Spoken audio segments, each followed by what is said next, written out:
তো বন্ধুরা দেখো, এখানে কিন্তু অনেকগুলো পটল আছে, সবকটা কিন্তু দেশি পটল, মানে যা মাঠে হয়। তো এই পটলগুলো কিন্তু আমি ভাজা করব।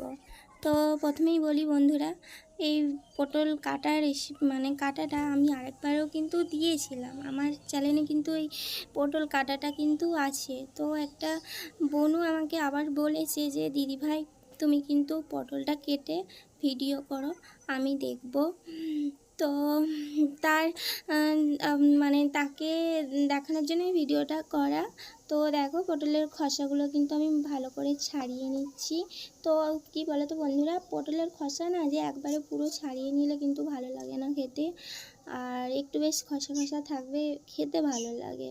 জানি না এটা কে কে পছন্দ করে, তো আমার একটু খসা খসা থাকবে, হালকা হালকা, তো বেশি না, হালকা হালকা, তবে তবে ভালো লাগে। তো দেখো, আমার খসাগুলো কিন্তু ছাড়ানো হয়ে গেছে। এবার দেখো, মাঝখান দিয়ে আমি কেমন যেমন শাক মানে কুচি কুচি কুচি কুচি করে নেবো। তো বেশি না, মানে হালকা, মানে হালকা চাপ দিয়ে তোমরা কেটে নিতে পারো। অনেকে জানো, তবুও মানে আমি বললাম তোমাদেরকে। দেখো আমার কি সুন্দর করে কাটা হয়ে গেছে। দেখো, এইরকম করে পটল ভাজলে কি বলো তো, খেতেও ভালো লাগে আর মুখে লেগে থাকে, নুন হলুদটা তেলটা মানে ভালো ঢোকে।